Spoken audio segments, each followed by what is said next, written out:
First of all, there's been some interest in switching sections, so please don't just go to another section. You have to clear it with the GSIs first, and in particular, the Tuesday 12 to 2 and 2 to 4 sections are completely full, and so there isn't really an option at this point of switching into those. Actually, they're beyond full. They're 5 over. Yes. Beyond full. So we're going to be trying to switch people out of those once things settle down a little bit. In terms of the wait list, we're still waiting to get some final information back from the department staff in biology and astronomy. Hopefully we'll have more information about the wait list later today. Our anticipation is that roughly the first 7 people on each of the astronomy and biology wait lists will be able to get into the class. So a reminder that if you're on the wait list, you should go to section this week. Anything else about wait list sections? Yeah, it's just that we had last year about 4 or 5% of people dropped the course after a couple of weeks. So if you're not in that first 7, you're 8 or 9, there's a chance you'll get in. So if you want to hang on and go to section, you should do that. And again, we'll update you as soon as we have some additional information. So just to make sure, so I'm going to just show you a few things that have been posted on the website to make sure we're all on the same page. So in the announcements section, you can find the first homework. So did anybody not get, by whatever your favorite means of communication is, not get an announcement about the homework being posted? Who's registered for the class? Okay, if you did not get an announcement about that, send us an email and we'll sort that out. So the first homework is posted due at the beginning of class every Tuesday. So next week, Tuesday before class is when it's due.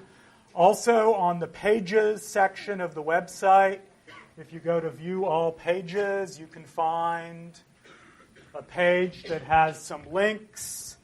So for instance, there's a kind of classic old school Powers of 10 video. The video we showed at the end of class last time. As we go through the class, we'll update this with additional links. We've also updated the reading list to try to distinguish between readings that are required, meaning there may be homework questions or exam questions relevant to them, and readings that are optional that provide some useful background but are not required and hence are not examinable. So on the reading list, it now clarifies, for example, that on Thursday, some of the reading is required and some of it is really for additional background if you want additional information. For your information, too, we haven't yet. Yeah. We've only done the first 2 weeks, so we will keep on working on that question. For the homework, would you like us to print out the paper and write on it, or can we do it on a separate sheet? You can do it on a separate sheet of paper. You don't need to, so the kind of space left for the questions is intended to convey the amount of space that we think you'll need. So if it asks for a short answer and there's like 3 lines, that means you're not supposed to write a page, right? That's the. But it's much easier, I think, for us if it's on the homework directly, right? Thanks for marking and explanation. Okay. But you're Okay. But don't go overboard if you're not on it. We've left those spaces for a reason. Yeah, exactly. Yep, another question? Can you type your answers and print it out? If you want to do that, that's fine. Some of it will require, graphing things. And if you want to graph those in a fancy way, that's great, but not necessary by any means. Anything else question-wise? So also, I didn't show on the website, there's also the lecture slides are posted. So again, in the files section, there's a weekly list. So week 0 was last week, week 1 is this week, and there's a PDF file with the lecture slides. Okay. Has everyone got their 4 coloured bits of printer paper? One hasn't, enough. 2 haven't. 3, couple.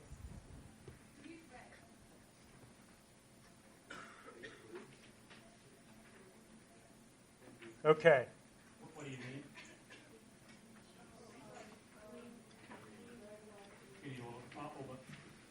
Put your hand up high.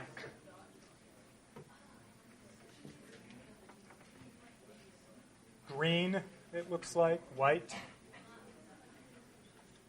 Okay. So what we're going to do in the first couple of lectures is just give an overview. Today is a bit of an overview, kind of filling in this picture of what are the objects in the universe, what is our place in the universe relative to the amazing variety of planets and galaxies and stars, etc., that we see. In some sense, right, trying to understand our origins is trying to understand all of this. So we're going to start by providing that context today from the astronomical point of view, and next time from the biological point of view. And once we've kind of provided that context, then we'll go on to a little bit more of the actual understanding of origins. And in particular, what I want to talk about today is a little bit about the geocentric versus heliocentric picture of the universe. This is in some ways, right, the beginning of our modern scientific understanding of origins was the Copernican revolution.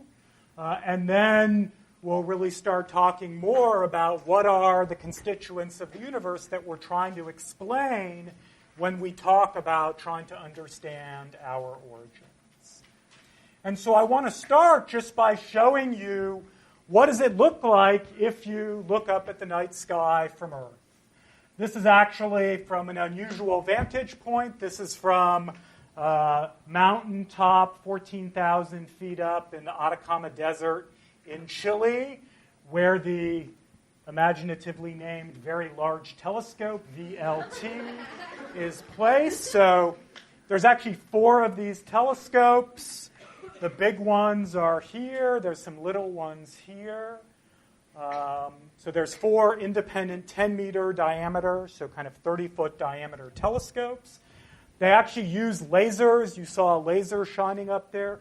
They use lasers to correct for blurring due to the Earth's atmosphere and get better pictures of the night sky. So that's the point of the laser beam you see shining up. And this is the mountaintop with the telescopes. This is the view kind of taken a little from a vantage point a little bit down below the telescopes. This is actually the Milky Way. That's the plane of our galaxy. So what you're seeing here is the plane of our galaxy, all these stars. This is a little tiny galaxy orbiting around ours. We'll come back to that a little bit later.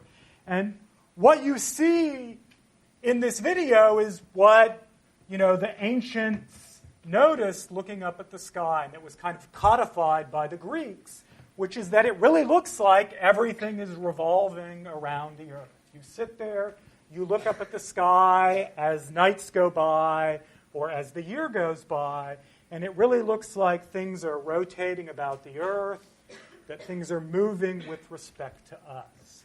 And that's in some ways what we call, right, the geocentric view.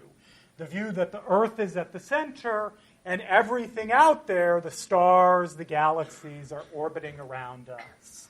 And the Greeks in particular developed this idea, this geocentric view, into a very sophisticated and predictive model of the world.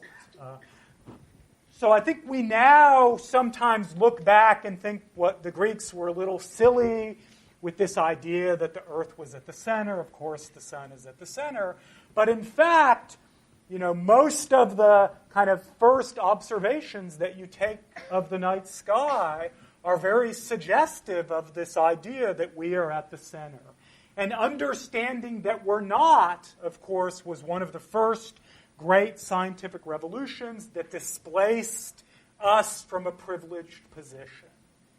The kind of broader worldview that the Greeks were working with was that the Earth indeed is at a privileged position at the center of the universe. Atlas is shown here holding up the Earth at the center of the universe.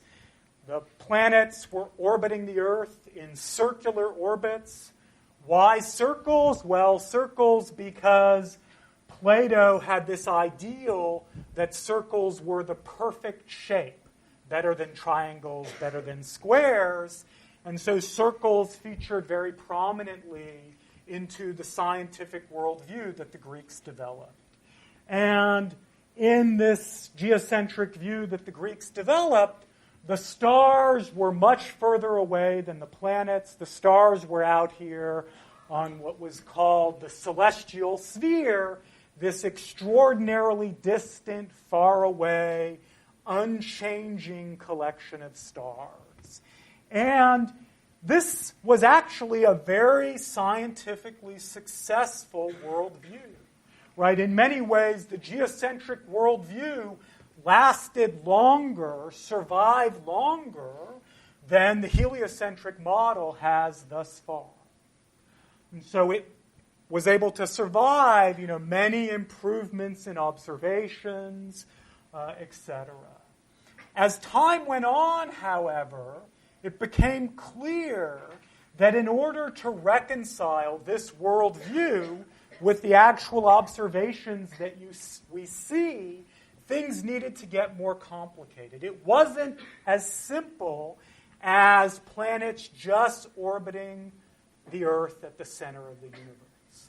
As the observations got better, the conceptual simplicity of the model started to break down. And so that manifested itself in a couple of ways. The Earth was no longer at the center. X is kind of the center.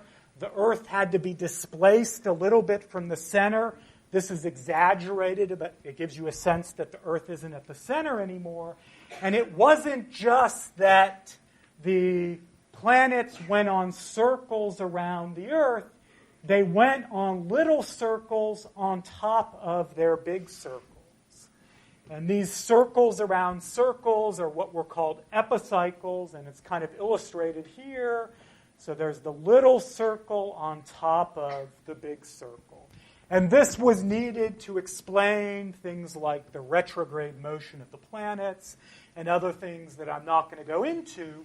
But to match the observations, the Greeks found that they really needed to add complexity to their previously conceptually very simple model. And that's, of course, a feature of science. As you get more and more information, as you get more and more observations, you find that your previous worldview doesn't work very well, and you have to amend it in certain ways. And the real change in our picture came in the 1540s with Copernicus, really hearkening back to an earlier idea that some of the Greeks had actually proposed, which is that the Earth actually wasn't at the center, but the sun was at the center. And the planets were all orbiting around the sun. Initially, Copernicus retained this Platonic ideal of circular orbits, and it was an interesting situation because if all you do is put the sun at the center, not the Earth at the center, have everything go on circles around the sun, you find that the predictions made by the Copernican model aren't necessarily all that much better than the Ptolemaic model of the Earth at the center. And so in some ways, the predictions of the Copernican model only started to be as good as or better than the Ptolemaic model when Kepler realized that there wasn't anything special about circles. He abandoned this idea that planets go on circular orbits around the sun. He said instead, planets go on what are called elliptical orbits around the sun. And the details of what ellipses are not going to be important for this class. They're basically elongated circles. These are two examples of ellipses. This is a very slightly eccentric. It's not exactly a circle. And this is a more elongated orbit. And Kepler, by proposing that the planets go on elliptical orbits around the center of the solar system, really around the sun, was able to develop now a model that was both conceptually simpler, because it didn't have these circles around circles around circles, and it also made predictions that were at least as good as the Ptolemaic model. So in the early days, the situation was one that we often find ourselves in science, where we had two competing worldviews. We had the geocentric model and we had the heliocentric model. Their predictions were comparably good as the elliptical orbits were fleshed out. The Copernican model started to make better and better predictions. But what do you do in science when you have these competing worldviews? When you have two different compelling stories, which the data, the observations, have trouble distinguishing. And this is a situation that we find ourselves in very commonly. And there's something that scientists do, is that we appeal to really a principle of simplicity. And this is often known as Occam's razor, when you have two competing worldviews, two competing theories, two competing stories about the universe that make similar predictions, we tend to prefer the simpler one.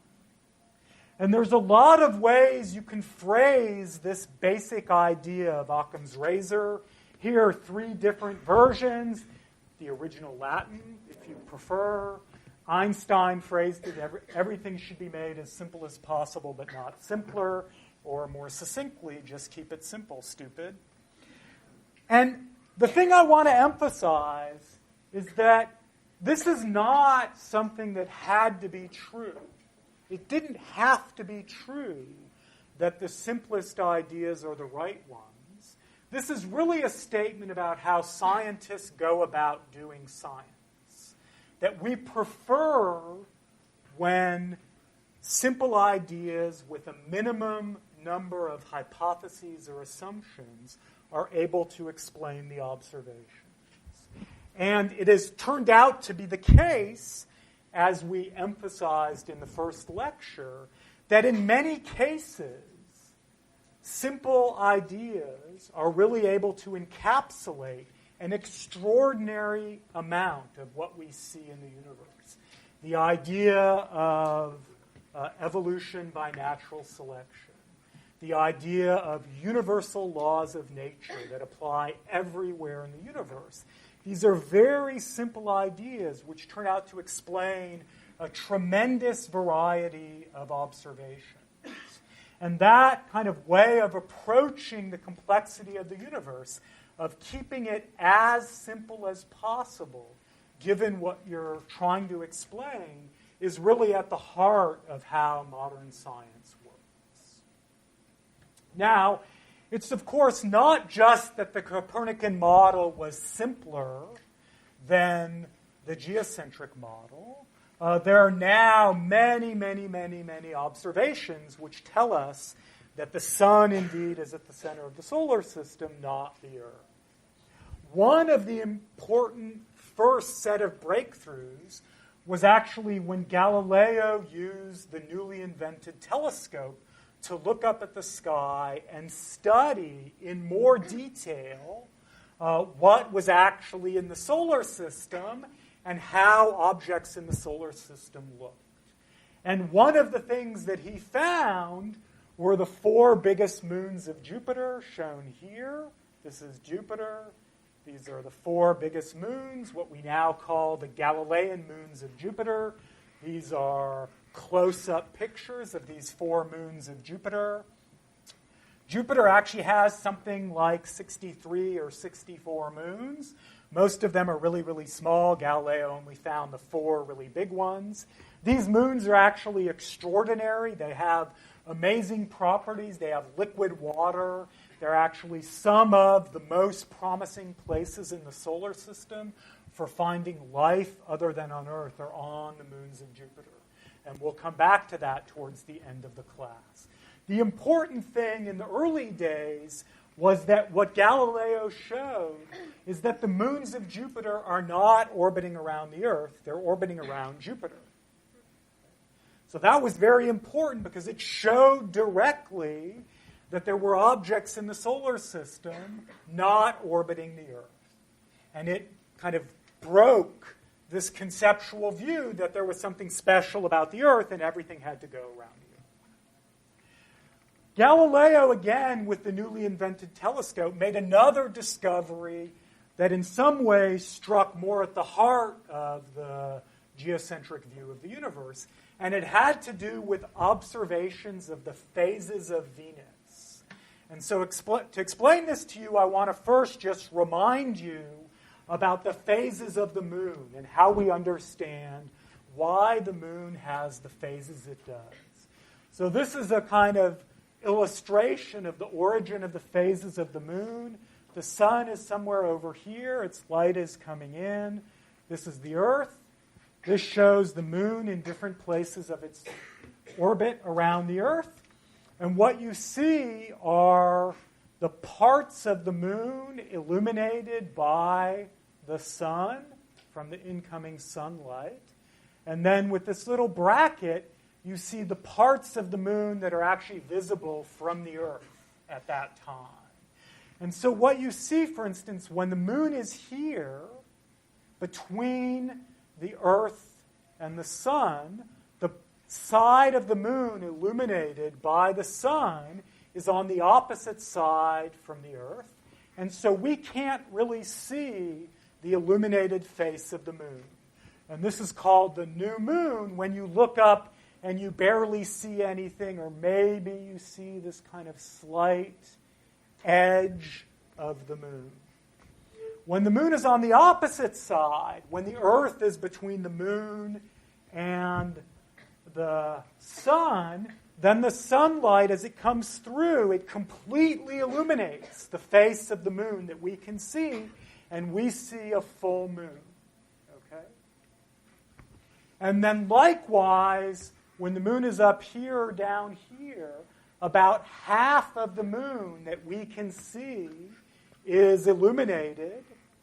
So only this half is illuminated, not the other half. And so we see this kind of half of the moon, and then the other phases are crescents, etc. And so the phases of the moon really has to do with where is the moon in its orbit and what side of the moon is being illuminated from the sun. And the same basic thing applies to planets. Planets have phases just like the moon does. And this is something that Galileo could see with his newly discovered telescope. And the geocentric model made very strong predictions, in particular for the phases of Venus. So this is an animation. Here is the Earth, this is the moon, this is the sun. And this animation shows you where Venus was relative to the Earth and the sun in its orbit in the geocentric model. And then it shows the phases of Venus as viewed from Earth. And one of the things you'll notice is as Venus goes around the Earth in the geocentric model, as the sun goes around the Earth in the geocentric model, you never get a full phase of Venus. And the reason is that Venus, in this model, is never on the opposite side of the Earth from the sun. This way of having Venus go around the Earth was required by where Venus seems to be in the sky. Venus in the sky always looks pretty close to the sun. And the only way you could do that in the geocentric model was this kind of circle around the circle. And that meant that Venus was never on the opposite side of the Earth from the sun, and so there was never a full phase of Venus. So by contrast, in the geocentric model,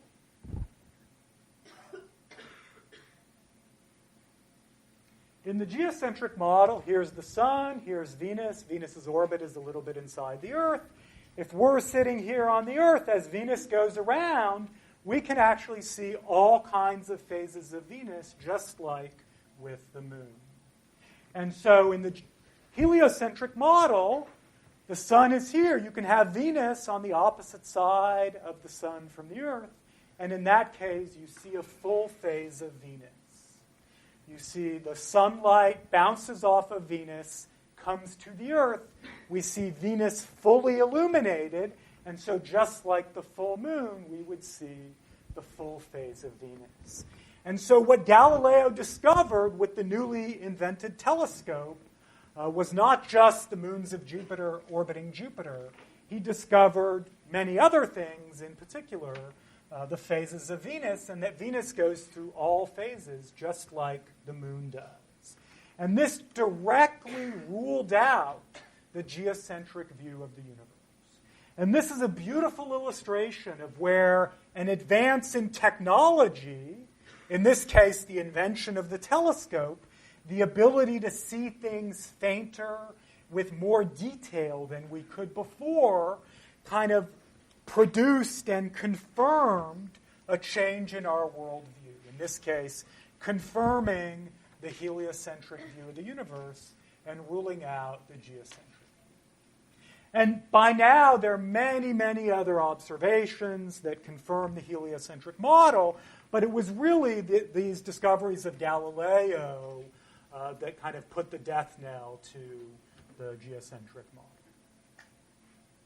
So with that, we can continue on our tour of the solar system now that we know the actual ordering of objects in the solar system. There's the sun, there's the inner planets, Mercury, Venus, Earth, Mars. Then there's the outer planets, Jupiter, Saturn, Uranus, Neptune. This is an old image, so it still shows that little Pluto as a planet. We'll come back later to why Pluto is, in fact, not a planet. One of the things that's actually an important clue to how the solar system formed is that there's actually a big difference between the planets close to the sun and the planets far away from the sun. The planets close to the sun are mostly rock. Venus, Mercury, Mars, and Earth are all mostly rock with a little tiny bit of atmosphere in the case of the Earth. But Jupiter, Saturn, Uranus, and Neptune are actually mostly gas with only a tiny bit of rock. And that difference, close in, mostly rock, far away, mostly gas, is actually an important clue to how the solar system formed and to kind of the origins of the solar system. The most important object in the solar system, the object that determines how everything moves, the object that gives rise to life here on Earth, is the sun. You don't need to know these numbers. They'll be on the slide anyway. This is just to give you a feel for some of the numbers. So the sun is basically just a big ball of gas. It's a big sphere of gas held together by gravity, and it's actually mostly made of hydrogen and helium, the simplest things in the periodic table of elements.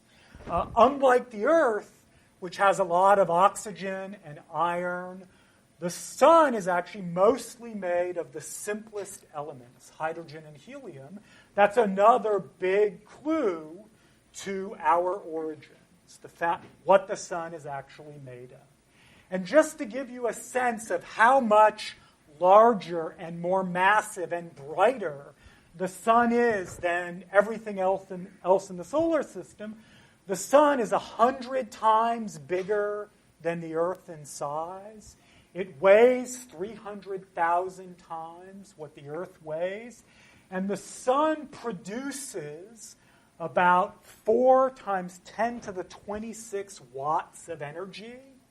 A watt, like a light bulb, right? 100-watt light bulb, 4 times 10 to the 26 watts, big difference.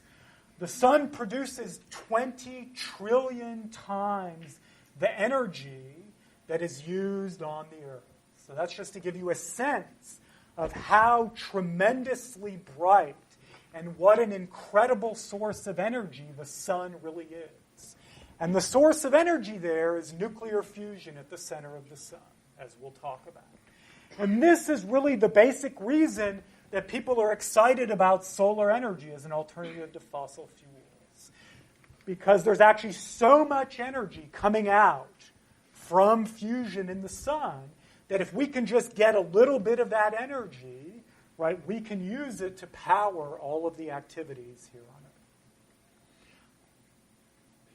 Earth. So I want to show you now two pictures of objects in the solar system. This object and this object.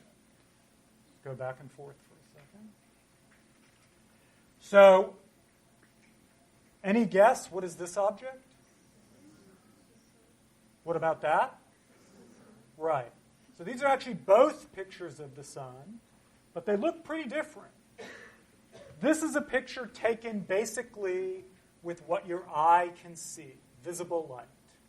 And the sun gets a little darker at the edges. There are some dark spots called sunspots. This is actually a picture taken with an X-ray telescope. X-rays, right, the same X-rays that are used when you go to the dentist or the doctor to look through your skull or to look at your broken bones, right? We have telescopes that look at the universe in the X-rays.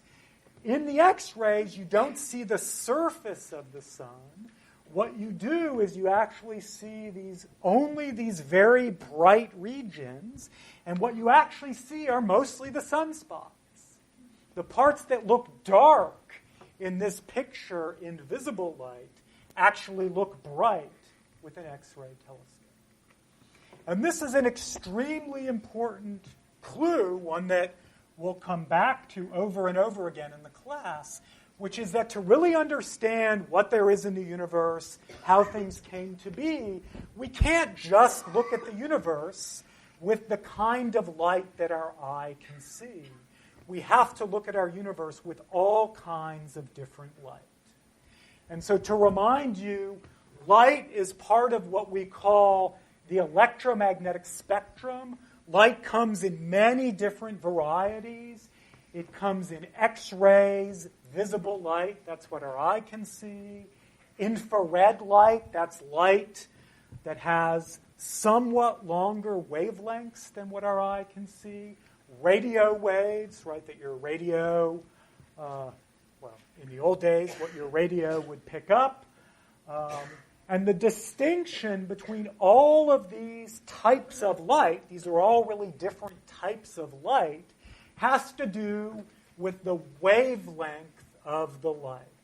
And by that, what I mean is light is really made up of electricity and magnetism, and that electricity and magnetism goes up and down as you go through space, and radio waves go up and down over very long distances. Visible light goes up and down over smaller distances, and X-rays go up and down over even smaller distances. And so this gives you the wavelength of light in meters. So radio waves can have wavelengths, as big as a human or as big as a football field for very long wavelength radio waves. Infrared light has wavelengths about as big as the cell of an animal. Visible light has wavelengths about the size of bacteria. By the time you get to X-rays, the wavelength of the light is smaller and smaller and smaller, about the size of a hydrogen atom. And so the key thing here is, as astronomers, is we have to not kind of think that there's something special about what our eyes can see. Our eyes happen to see visible light because that's what the sun produces. Our eyes evolved to see the kind of light that the sun produces. The sun produces visible light, ergo our eyes see visible light. So that's an evolutionary adaptation to the type of star that we're going around. But when we look at the universe, we want to look in all these different parts of the electromagnetic spectrum, all different kinds of light, to build up a picture of the universe around us. And those views of the universe are actually very different. So again, this is a picture of the night sky taken with a telescope that observes infrared light, a telescope orbiting around the Earth. This is actually a picture of some stars, and then these are the stars tracing out our own galaxy, the galaxy in which we live. Again, infrared light has wavelengths a little bit longer than visible light. And so just to be clear, because I'm going to show pictures like this as we go through the course, what this is a picture of the entire sphere of the sky as you look up and down, and then it's collapsed onto a slide. And so the way you should think of it is it's like taking the Earth and projecting it onto a single plane like this. So in this projection, right, the South Pole is here, the North Pole is here, North America, Antarctica. What is this again? Not very important country. Right, so this is a projection. It's a way to convey the sphere in a two-dimensional image. And we're doing the same thing with the astronomical view of the sky here. It's slightly different, you'll notice, in that the corners are treated as a square rather than as an oval, but it's the same basic idea. This is a picture of what the sky actually looks like with an X-ray telescope. And it looks completely different than what the sky looks like with an infrared telescope. You see some bright kind of sources. There's some uniform stuff. The black regions are regions just where there's no data. The telescope didn't get data from those regions for some reason. But this view of the sky actually looks quite a bit different than the infrared view. Some of what you're seeing here is spectacular things like exploding stars and black holes gobbling up stuff in their surroundings, things we'll talk about a little bit later in the class. But for now, the point, again, I just want to drive home, is that what you see when you look at the universe depends a lot on what type of light you're looking at. And the most important picture for understanding our origins, the most important view of the sky, is by far the most boring one. This is the picture of the sky with a microwave telescope. So microwaves, the same thing you use to microwave popcorn, heat up your lunch, whatever, right? That's a type of radio waves, kind of long wavelength light. We can look up at the sky with a microwave telescope, and when we do that, the sky looks almost the same in every direction, seen with a microwave telescope. And that's actually the most important clue to the Big Bang model for the origin of the universe, as we'll see about halfway through the semester. Okay, so back to the solar system. So I want to now look at a few of the objects in the solar system in a little bit more detail. This is the moon, seen at a particular phase. Mercury, also seen at a particular phase. And what you see when you look at the surface of the moon and Mercury is actually they are extraordinarily battle-scarred surfaces. You see these places which we interpret as being locations where something has slammed into the surface of the moon, Mercury, Venus, etc., and produced this enormous crater. In some cases, you can see stuff that's been kind of flung off in lines from the location of the crater. And we think what's producing that is that rocks that are flying around the solar system, things that we call comets and asteroids, right? Two examples of which are here. Rocks floating around the solar system have slammed into the surface of the moon, Mercury, and other planets and produced these enormous craters and scars. These are harder to see on the Earth because the Earth has a thick atmosphere that the Moon and Mercury don't have. And that atmosphere kind of grinds away, and it removes a lot of the evidence for these collisions, but not all of that evidence. And these collisions turn out to actually be extraordinarily important to the kind of history of the Earth. Collisions between rocks and the Earth produced the Moon, probably were the primary source of the extinction of the dinosaurs and the reasons that mammals and humans came to dominate the Earth was because of a collision with an asteroid about 65 million years ago. Collisions like this early in the history of the solar system were probably the way that water was brought to the Earth. And as we'll see, we basically think that the Earth formed by lots of collisions like this. It started small, there were lots of collisions, it got bigger and bigger and bigger, and left behind what we see today. So these collisions, and the fact that there's all these small rocks flying around the solar system, are actually a huge clue to how the solar system formed. So lastly, I'll say a few things about the Earth. The Earth is really important from the point of view of the solar system only because we happen to live on it, and so we give it special meaning. For the rest of the solar system, it's actually not really all that interesting.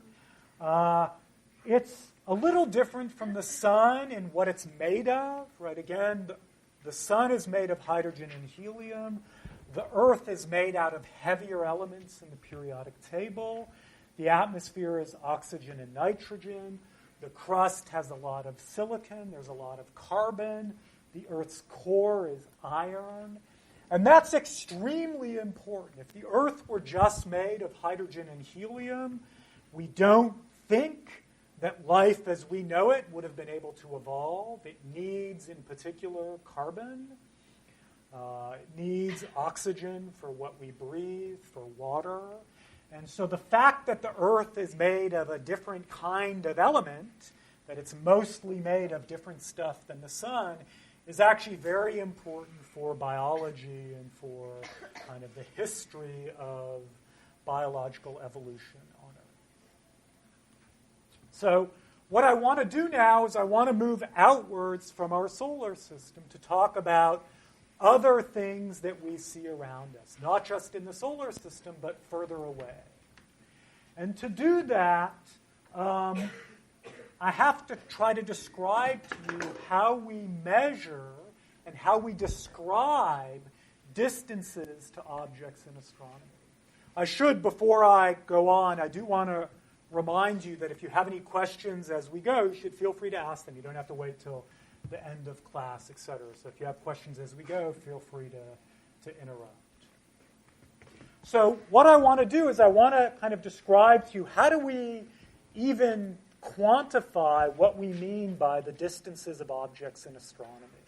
And the problem is that objects in astronomy are so far away that the way of talking about distances that we're used to on Earth, using meters, kilometers, even if we got kind of fancy and used gigameters, right, 1 billion meters, those would still not be useful for describing the distances to other objects in astronomy, because other objects in astronomy are much, much, much further away than 1 kilometer or 1 gigameter.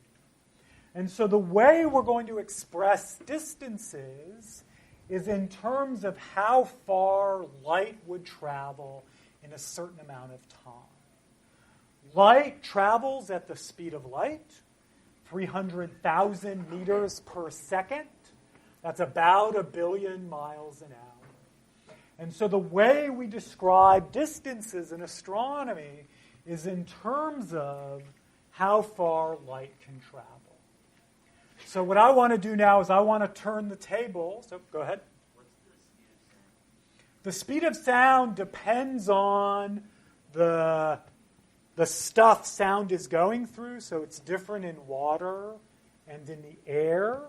Okay, in air at room temperature, it's, what is it? It's about a little bit less than a kilometer a second. So 300 meters a second, if I remember correctly. So much, much, much less than the speed of sound. Than the speed of light, sorry. Okay. So I want to ask you guys a question now. So now you should get out your colored papers.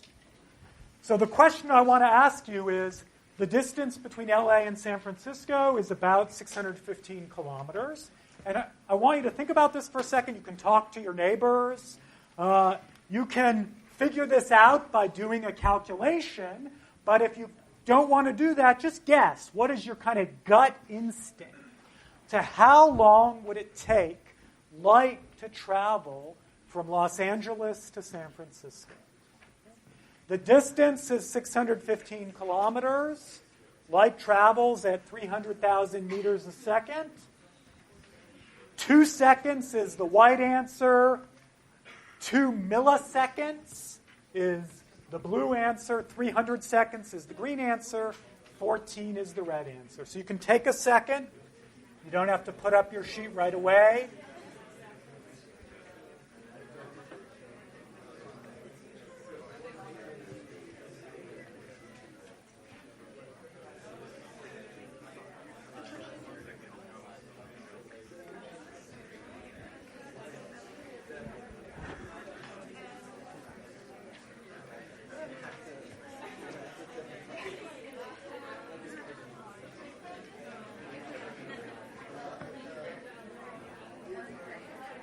Okay, so go ahead and put up your guesses. Good. Excellent. Okay, so pretty much everybody got it. So there's one answer here that should look particularly bad to you. Which one is that? Good. The one without units. 14 years. 14 nanoseconds, right? This isn't an answer to the question because it doesn't have a unit of time.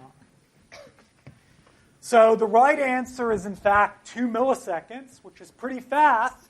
Last year, there was a tremendous amount of excitement when Elon Musk, who's one of the inventors of PayPal and Tesla, the electric car company, proposed a new form of travel called Hyperloop.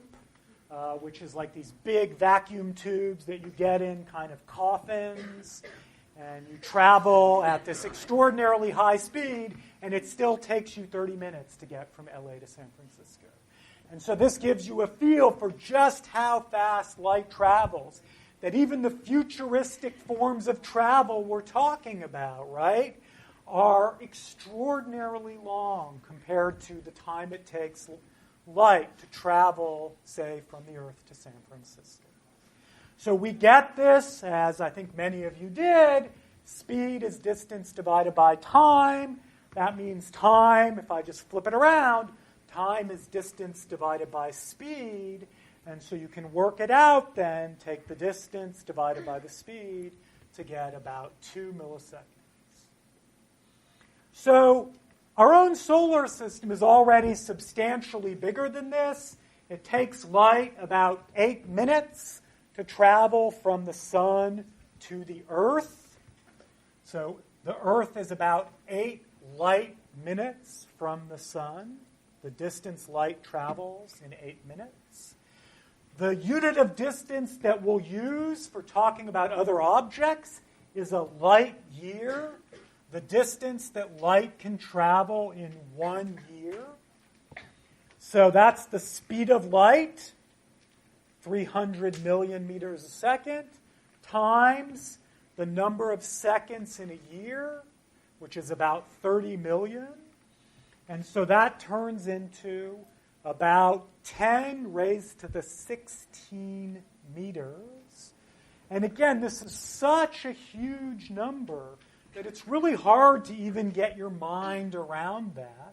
And so one way to think about this is that if you define the size of the solar system to be the distance to the furthest planet, Neptune, That's roughly, that's one way of talking about the size of the solar system, not the only one. Then a light year is about 1,000 times further away than that. So a light year would be taking 1,000 of our solar systems and putting them together. So this is how we're going to talk about distances to other objects in astronomy. So the closest things to us when we move outside of our own solar system are other stars. This is a picture of the sky where pretty much everything you see is another star. Stars are like the sun. They're big spheres of gas made of mostly hydrogen and mostly helium. They come in different sizes. Some of them are smaller, say 10 times smaller than the sun. Some of them are much bigger than the sun, hundreds or thousands of times bigger in radius than the sun. Some of the stars are more massive than our sun, up to 100 times more massive than the sun. Some of the other stars are less massive than the sun. So stars come in a variety of sizes and masses, but they share in common that they're basically just big spheres of gas, typically made of hydrogen and helium. And even though in a picture like this, taken with a telescope, the stars look incredibly close together. You look with a good telescope and you see an enormous number of stars packed together, but in fact, the typical distance between stars in our galaxies is several light years. So that's thousands of times the size of our solar system. So in fact, these stars are actually rather far apart from each other relative to the size of, say, the planets orbiting around them. So most of space is not filled with stars and planets orbiting stars. It's actually relatively empty, certainly devoid of stars and planets. Yep? So all the stars we can see at night are only in the Milky Way galaxy? With our eye, we basically see stars in the Milky Way. You can see a couple of nearby galaxies you can see with your eye. I'll show you some examples of that. So you can see a few other nearby galaxies. And I'll explain, for those who don't know, kind of what galaxies are in just a second. Yep? Which one's the red one? What is the red star? That's an excellent question for somebody who knows the night sky. So remember, I'm a theoretical astrophysicist. I don't know observations of the sky very well. So that is a red star. As we'll talk about later, red means that it's relatively cool, so it emits in the red part of the electromagnetic spectrum. I actually don't know if that star has a name. Good question. So we now know, over the last 15 or 20 years, we know directly the answer to one of the kind of scientific questions that's really at the heart of our origins, which is, are there other planets around other stars? And primarily, in fact, through the work of my colleague Jeff Marcy here at Berkeley, we have now discovered thousands of planets orbiting around other stars. This is an artist's conception, not a real picture, okay? An artist's conception of what a couple of those planets might look like. Several of the planets that we've discovered orbiting other stars are very similar in size to the Earth, very similar in mass, very similar in surface temperature, so they might even have liquid water on their surface. We don't know that yet, but these are questions, right, which used to be pure speculation. Are there other planets? Do they have water? These are now questions that we're answering scientifically through observations. And this will be one of the major topics we get to at the end of the class, is how do we find these other planets around other stars, and what are their properties? Yep? Are there stars without planets? That's a very good question. that's very hard to answer. So what we can say right now is that there are definitely some stars that have planets that we can't detect, but that could mean that our observations just aren't good enough yet. And in particular, we tend to find it easier to see planets that are relatively close to their host star and planets that are relatively big. And we miss smaller planets further away. And so it's particularly hard for us to say whether we're missing smaller planets further away. So, good question. One question that we're not quite at the point of answering yet scientifically, but that I think, really is now getting close to being a scientific question is there other intelligent life in our own galaxy? There are actually people doing observations to try to answer this question, the search for extraterrestrial intelligence. We hope if we find other intelligent beings that they will not be like this, or at least if they're like this, they won't have developed interstellar travel yet, that they'll be a little bit more on the friendly side. So these questions, are there other planets, do they host life, once just the realm of science fiction, are really now starting to be questions that we're addressing scientifically. And that's been one of the big scientific breakthroughs in the last couple of decades. And it'll continue to be one of the major things that you will read about in the newspaper, I predict, over the next 20 or 30 years, will be discovery and characterization of planets around other stars. The space between stars is not completely empty.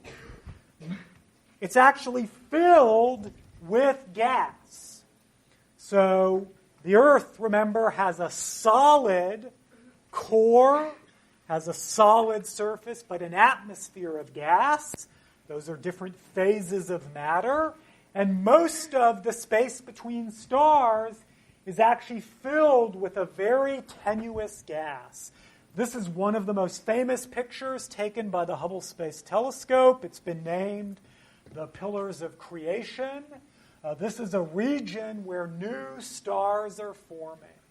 This gas that kind of fills the space between stars is actually the stuff out of which stars and planets form. So this is really a kind of stellar or planetary nursery. And part of our understanding of origins is how we go from this very, very tenuous gas that fills the space between galaxies to actually forming stars and planets, like in our own solar system and like in other solar systems. So I'm going to now move to the scale of our galaxy as a whole. This is the picture I showed you before of the night sky taken with an infrared telescope. And this is actually a picture of the galaxy that we live in, the Milky Way galaxy. This is an artist's conception of that galaxy, showing where the sun is in the galaxy. You should think of this as this is kind of a view looking top down. Most of the stars in our galaxy are kind of in a pancake or a disk. And so viewed from the side, they look like this thin pancake shown here. Viewed from the top, they look like this kind of disk-like structure. It has spiral structure that you see in many of the kind of famous pictures of other galaxies. Again, this is an artist's conception. This is a real astronomical picture. I'm going to distinguish between those because, in fact, some astronomical images are so extraordinary now they really look like something made in Photoshop, right? But this is actually a real picture of the night sky. The sun is out here, kind of, which drives home this point that Sagan and Douglas Adams made, that I referred to last time, that we're a humdrum star stuck away in an obscure corner of an unexceptional galaxy. we're in the outer part of the galaxy in a particularly uninteresting place. We're not at the center of our galaxy. So again, kind of the Copernican revolution writ large. It's not just that the Earth isn't at the center of the solar system. The sun is not in a special place in the galaxy. It's out somewhere in some random outer part of the galaxy. And so what you're seeing in this picture is as you look up at the sky, when you look kind of in the plane of this disk, you see the disk like this. There's a more spherical distribution of stars at the center that's called the bulge. That's basically just the stars aren't in a pancake-like structure. They're more spherically distributed. When you look out of the disk, up and down, out of the pancake-like configuration, it's kind of up here and down here in the image. There you don't see many stars because you're looking out of the disk, not where most of the stars are. Our galaxy has about 100 billion stars. Most of those stars are in this disk orbiting around the center of the galaxy. It takes us about 250 million years to orbit around the center of the galaxy. So we've orbited around, not that many times, 40, 50 times in the age of the universe. The size of our galaxy is about 100,000 light years. The size of this disk is about 100,000 light years. Yep. Where are we currently in the Right. So in this picture like this, I don't actually know. So to answer where we are, I'd have to kind of define an up and a down in the disk. And in this picture, I'm actually not sure if this is accurate, that we're there in the disk. So good question. We know the answer to that. This cartoon is not good enough for me to know if it's actually accurate in terms of where we're positioned. Yep? And what's in the middle of this bulge? Why is it a bulge? Yeah, so great question. Why are some of the stars in a pancake and some of them in a sphere? So that's actually a huge clue about the nature of objects in astronomy. Most astronomical objects are one of two things. They're either disks or they're spheres. Think about the solar system. There's planets, which are spheres, and then there's the rings of Saturn, which are beautiful disks. And that is actually why that's the case. Spheres and disks is something that we're going to talk about next week and is actually going to be one of the major themes of section next week, is trying to understand why that is. So I'll kind of defer that since we're going to talk about that in some detail. Yep? Is everything being pulled towards the center?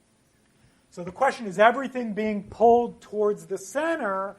Yes and no. So in the solar system, if you think about it, right, we are orbiting around the sun.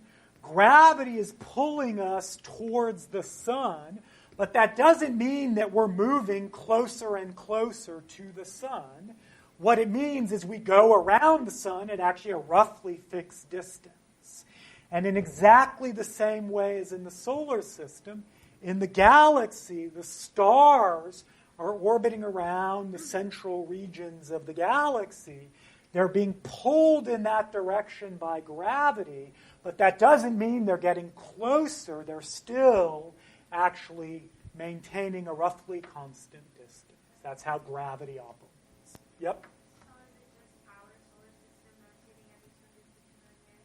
So solar system's closer to the center and faster? Yes, excellent question. Right. So the time it takes stars and planets in orbiting around their stars to orbit around depends on how close they are to the center. One's closer in, take less time to go around. One's further out, go faster.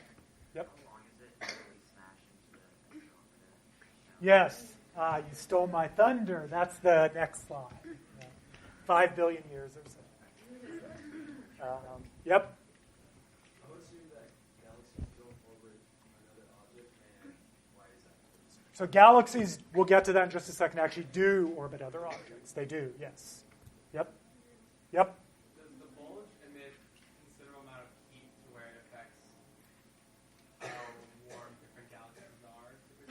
Right. So, excellent question. You can kind of see in this picture that further out from the center of the galaxy, there don't look to be as many stars.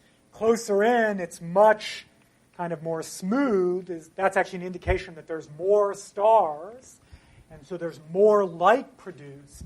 But there's actually not enough light produced that it heats up planets to a significant extent. So the heat, the temperature of a planet, is determined really by the star that they're orbiting, not all the other nearby stars.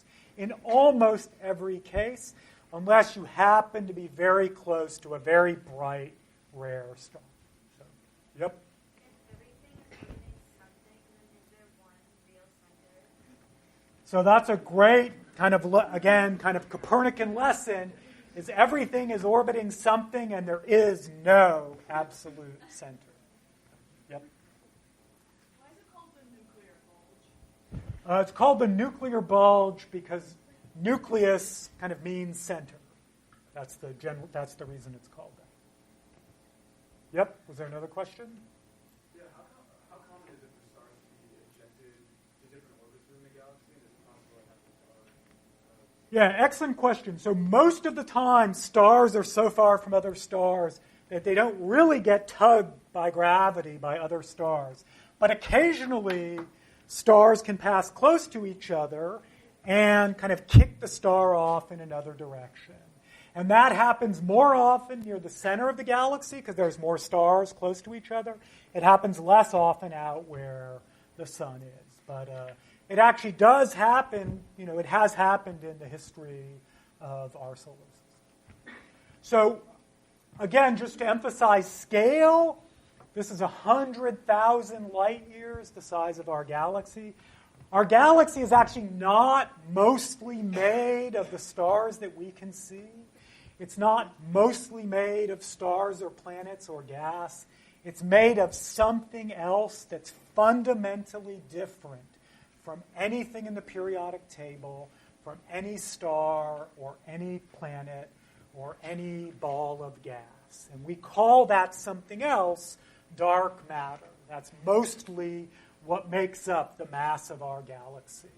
And we'll spend several lectures talking about what that dark matter is, why we think it exists, etc. But that's actually the dominant mass of stuff in our galaxy.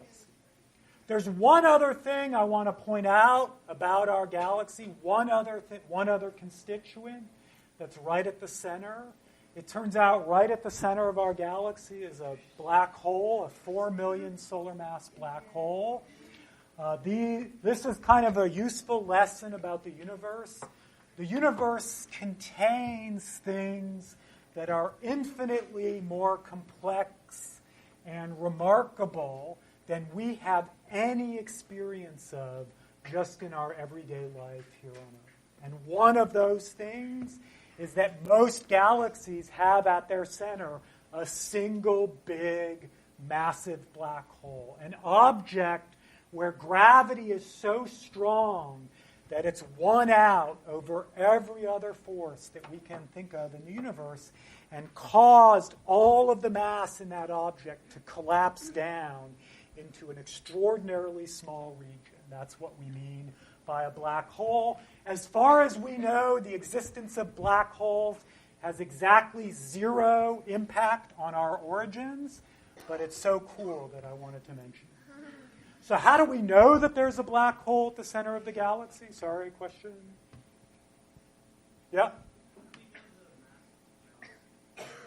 We know the mass of the galaxy by measuring the speed of things orbiting around in the galaxy, and we'll talk more about this. It's the same way, actually, we measure the mass of the sun, and it's the same way we measure the mass of the black hole at the center of our galaxy. This is a picture of the central light year of our galaxy. Everything you see in this picture is stars. Remember, though, I said a typical place in our galaxy, the distance between stars is about a light year. This picture is about a light year across, and there's a lot of stars there. And so the central part of our galaxy has a lot more stars than a typical place further out in the galaxy. Yep? Have we found planets around any of those stars? No, most of the planets we found are closer to us, not right in the center, purely for observational reasons. Yep. So if these things are getting plugged in, do they often see each other? As you get closer to the center of the galaxy, because there's more stars, it's actually more common that they will run into each other, yes. How do we determine the borders of our galaxy? Like what's our galaxy, what's outside our galaxy? Yeah, it's a little bit ill-defined. And the way we actually do it is not based on anything you can see. It's really based on dark matter. Since dark matter dominates the mass of our galaxy, that's really what we use to define the kind of size of our galaxy. And it turns out that the dark matter extends much further away than the stars by factors of 10 or 20. So the galaxy, in that sense, is much bigger than what you see in the stars. Yep? Since we realize that like most of the matter in our galaxy is not the type that we're familiar with, is there a possibility that like different galaxies can all have like the nature of matter being very different than those galaxies? Yeah, so there's a question, if most of the universe is made of dark matter, could there be galaxies that are pure dark matter with very little stars and normal stuff? And we actually do think there are galaxies like that. They're probably rare. They're probably small for various reasons, much smaller than our galaxy, but yeah. So this is why we actually think that there's a black hole at the center of our galaxy. Two groups have observed for about 20 years now the central regions of our galaxy, and they've measured the orbits of stars in the very central 10th of a light year of our galaxy. This region here, right in here, is only about as big as our solar system. This region about here. And we've measured the orbits of stars in this central part of our galaxy. These stars are moving on beautiful elliptical orbits, just like Kepler taught us things should do.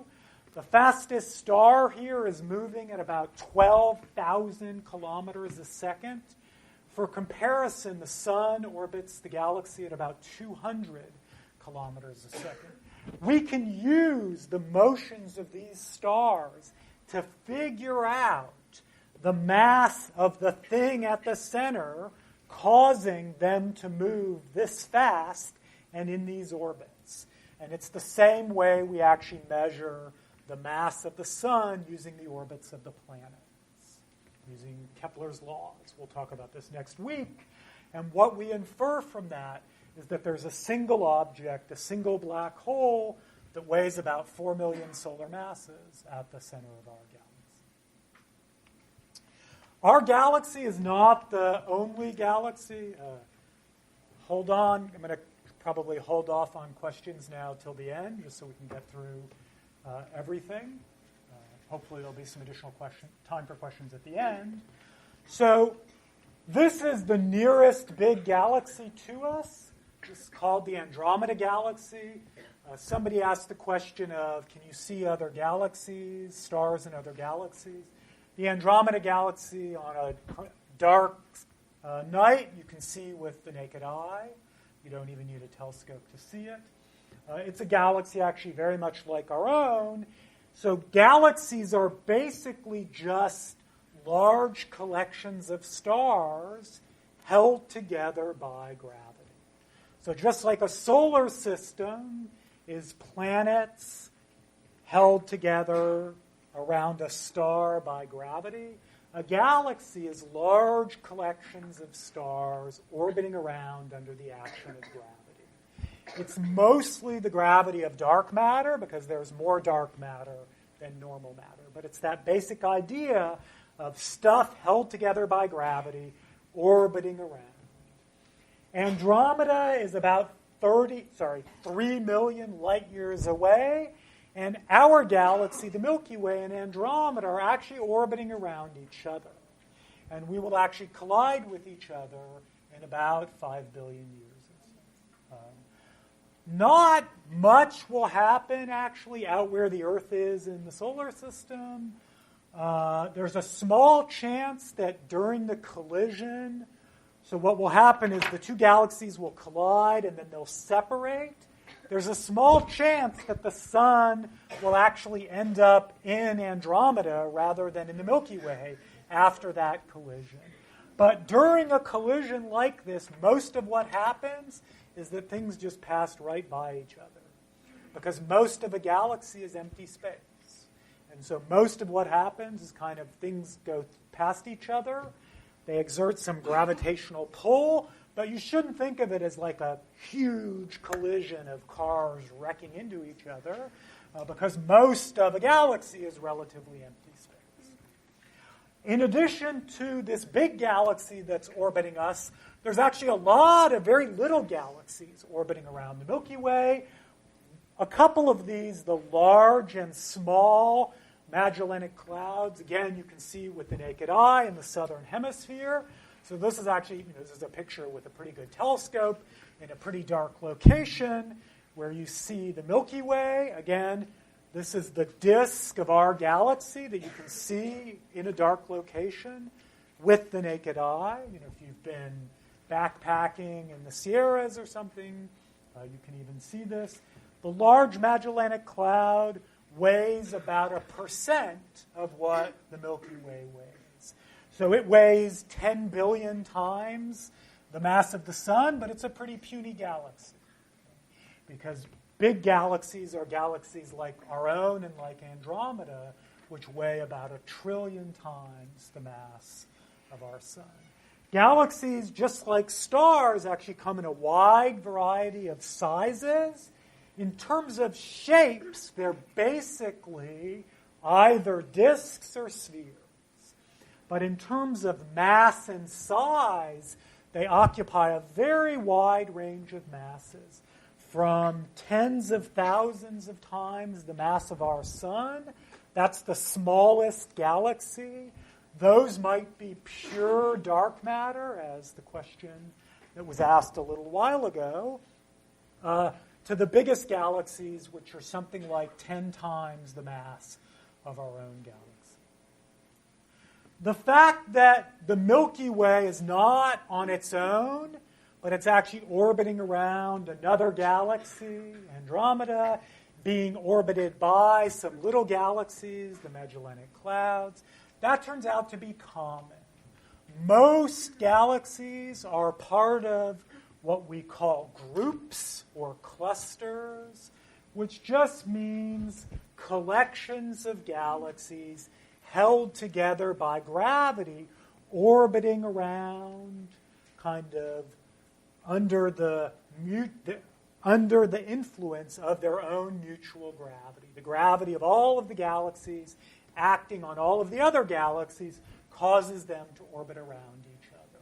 This is an example, kind of particularly spectacular example, of a cluster of galaxy with hundreds or thousands of members, where you see most of these galaxies are actually the spherical kind of galaxy. A few of them are disks, but a lot of them are the spherical distribution of galaxies. Again, I want to emphasize that what you see when you look up at astronomical objects depends a lot on what kind of telescope you look with. These are 3 different pictures of the exact same cluster of galaxies. The images are all basically the same size, about 2 million light years across. This is a picture taken with visible light, and what you're seeing there is the stars in galaxies. So the individual galaxies that make up the components of the cluster. Here, with X-rays, you're actually seeing hot gas that fills the space between the galaxies. You don't see the galaxies at all. You see hot gas that fills the space between galaxies. And there's actually more mass in this hot gas than in all of the stars in this picture. And lastly, this is a picture taken with a radio telescope. And what you see is matter that's being flung out at nearly the speed of light from a black hole at the very, very center of the biggest galaxy which is right at the center of the cluster. Matter is being flung out at nearly the speed of light into these spectacular jets, which travel millions of light years away from the black hole. When we look up at the sky, we can now catalog all of the galaxies nearby us, where by nearby I mean even billions of light years away. This is actually a picture on the sky of where some of the galaxies that we see live. So the way you should think of this picture is that the Earth is here, we're looking up at the sky, and this is kind of a cone on the sky, and then in this distance is distance from us. And you can see the galaxies are kind of distributed in this web-like filamentary structure. And again, as we emphasized last time, galaxies that are billions of years from us, the light that we are seeing today has actually taken billions of years to get to us. So we are seeing the galaxies as they were a billion years ago. Okay, so this gives you a sense then of the kind of hierarchical buildup of the universe. The building blocks are stars and planets and galaxies. They're arranged in objects where they kind of orbit around each other. Planets around stars, stars in galaxies, galaxies around each other, all distributed throughout the universe. And that hierarchical buildup is really due to gravity. And our challenge, in some sense, in the rest of the class, is understanding not just what this static picture of the sky is, but how it all came to be and why we think most of the universe is this dark matter and dark energy, not the stuff that we see. What Charles is going to do next time is give you a kind of view of the hierarchical arrangement of biology that parallels the hierarchical arrangement of astronomy, the kind of overview we've had in this lecture. So, thanks.